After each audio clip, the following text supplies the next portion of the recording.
परमाराध्य सद्गुरु महाराज का प्रवचन महर्षि में ही सत्संग सुधा सागर से केवल विद्वता से संतवाणी नहीं समझ सकते। प्यारे लोगों, मनुष्य अपने परम कल्याण के वास्ते भजन करें। भजन ऐसा करें कि ईश्वर को प्राप्त कर लें। ईश्वर को प्राप्त करने के लिए ऐसा विश्वास मत करो कि अभी कुछ जप ध्यान कर लो, मरने पर प्रभु मिलेंगे। भजन इस जन्म में पूरा नहीं होगा तो दूसरे जीवन में या अनेक जन्मों के बाद किसी जीवन काल में ही परमात्मा मिलते हैं। नाम भजन सबसे श्रेष्ठ है। नाम भजन दो तरह से होता है, जप और ध्यान। वर्णात्मक नाम का जप और ध्वन्यात्मक नाम का ध्यान करो। इसी ध्वन्यात्मक नाम के ध्यान को नाम भजन और सुरत शब्द योग भी कहते हैं। इसको अंतर्मुख होकर करना पड़ेगा। यह शब्द मनुष्य का बनाया हुआ नहीं है।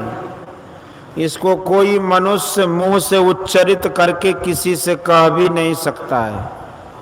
इसकी युक्ति जानो और ध्यान करो। ध्यान करने से आप ही आप यह नाद सुन पड़ेगा। संतों की वाणी में जो 5 शब्द आते हैं वे ये हैं कि परमात्मा से सृष्टि के लिए जो मौज होती है, उससे जो धारा प्रवाहित होती है, उससे 5 मंडल बनते हैं। उन्हीं 5 मंडलों के केंद्रीय शब्द को 5 शब्द कहते हैं। कबीर साहब ने कहा है कि 5 नौबत बाजते होत 36 राग, असो मंदिर खाली पड़ा बैठन लागे काग।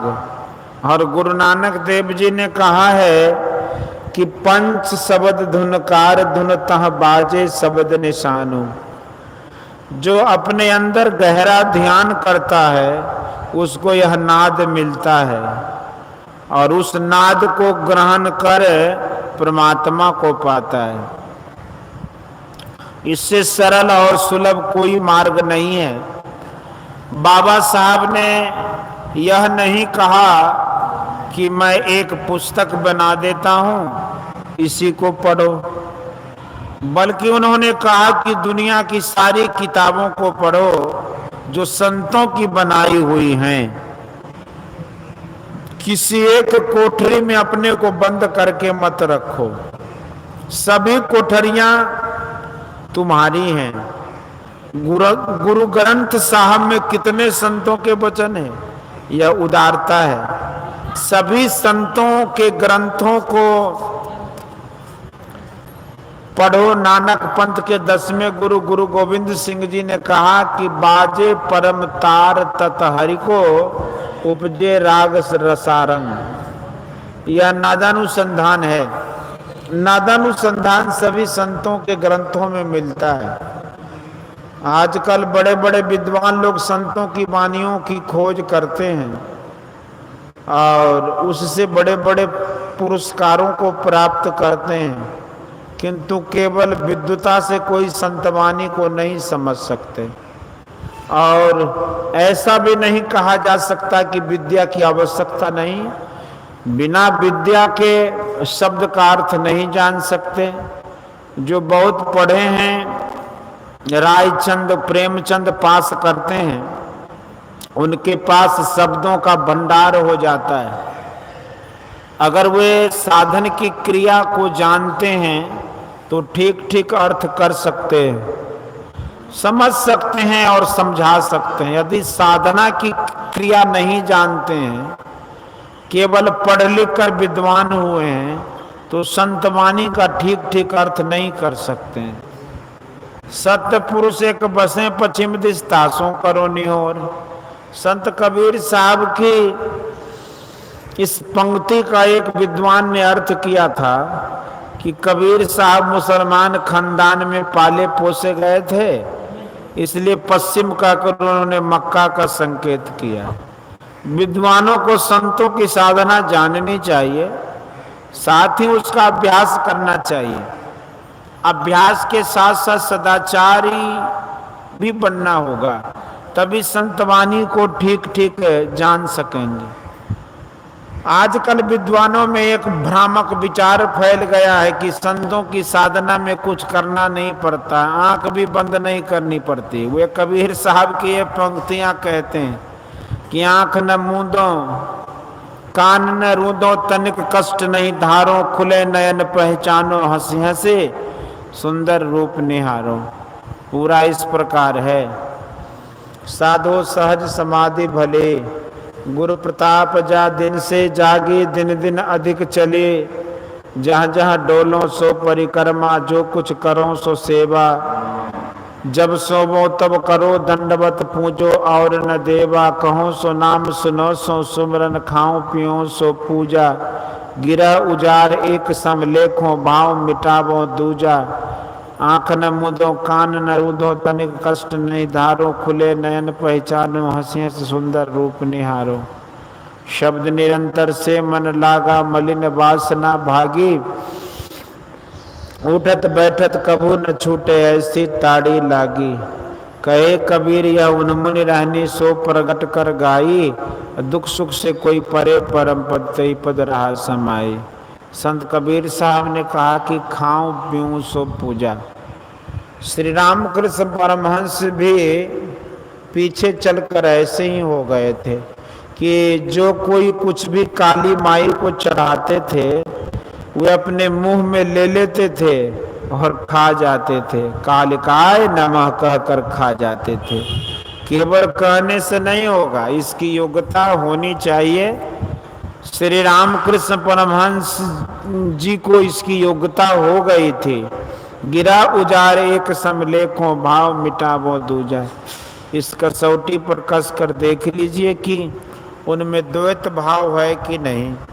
आंख न मूंदो कान न रूंदो, तनिक कष्ट नहीं धारो, खुले नयन पहचानो, हंसी हंसी सुंदर रूप निहारो। ऐसी स्थिति उसमें आ गई कि नहीं। शब्द निरंतर से मन लागा, मलिन वासना भागी, उठत बैठत कबू न छूटे, ऐसी तारी लागी। आत्म स्वरूप के दर्शन में ही आंख न मूंदो कान न रूंदो होता है। साधनारंभ में ऐसा नहीं होता है। साधना के लिए तो कबीर साहब ने कहा कि बंद कर दृष्टि को फेर अंदर करे, घट का पाट गुरुदेव खोले, गुरुदेव बिन जीव की कल्पना ना मिटे, गुरुदेव बिन जीव का भला नाही, गुरुदेव बिन जीव का तिमिर नासे, नहीं समझ विचार ले मने माही। राह बारीक गुरुदेव ते पाई, जन्म अनेक की अटक खोले, कहे कबीर गुरुदेव पूरन मिले, जीव और शिव तब एक तौले। यह समाधि में होता है। बाबा नानक ने कहा, तीनों बंद लगाई कर सुन अनहद टंकोर, और नानक सुन समाधि में, नहीं सांझ नहीं भोर। ये तीन बंद क्या है? कबीर साहब ने कहा कि आंख कान मुख बंद कराओ, अनहद झींगा शब्द सुनाओ, दोनों तिल एक तार मिलाओ, तब देखो गुलजारा है। संतों के पारिभाषिक शब्दों का ज्ञान बिना साधु संतों का संग किए नहीं होता। पूर्व का अर्थ होता है जो पहले हो, इसलिए जो पहले हो वह पूर्व है, उसका उल्टा जो है वह पश्चिम है। परम सहायक को दाहिना हाथ कहते हैं, दाहिना कहते हैं। गोस्वामी जी ने लिखा है, जे बिनु काज दाहिने बाएं। जो उपकारक के विरुद्ध हो जाए वह दाहिना नहीं है। दाहिना अर्थात दक्षिण, जो बड़ा मददगार होता है। उत्तर यानी दक्षिण दिशा का उल्टा। उत्तर सबसे परे होता है, नक्शे का उत्तर ऊपर होता है। इसलिए प्राण संगलिनी के पहले भाग में नक्शा है, उसमें बताया है कि पूर्व अंधकार को कहते हैं, प्रकाश को पश्चिम, शब्द को दक्षिण और निशब्द को उत्तर कहते हैं। संतों के पारिभाषिक शब्दों के ये अर्थ हैं और विद्वानों को सूझ गया कि पश्चिम का अर्थ मक्का। विद्वता भी चाहिए और अच्छे साधु संत का संग भी। ज्ञान वृद्धि के लिए एकाग्रता की जरूरत है। एकाग्रता में ज्ञान वृद्धि होती है, ध्यान में एकाग्रता होती है, एकाग्रता में सिमटाव होता है, सिमटाव में होने पर ऊर्ध्वगति होती है, इससे परमात्मा तक पहुंच सकते हो। एकाग्रता जैसे हो वैसे करो। मंडल ब्राह्मणों उपनिषद में 3 प्रकार से सिमटाव करना बतला, अमावस्या, प्रतिपदा और पूर्णिमा से। आंख बंद कर देखना, अमादृष्टि, आधी आंख खोल कर देखना प्रतिपदा और पूरी आंख खोल कर देखना पूर्णिमा है। उसका लक्ष्य नासाग्र होना चाहिए, जिससे जो निभता है करता है, करने दो। ध्यान में स्थूल सूक्ष्म दोनों भेदों को जानिए, सदाचारी बनकर रहिए और ध्यान कीजिए, कल्याण होगा। बोलिए श्री सद्गुरु महाराज की जय। यह प्रवचन भागलपुर जिला के श्री संत मत सत्संग मंदिर एकचारी में दिनांक 3/3/1955 ईस्वी को प्रातःकालीन सत्संग में हुआ था।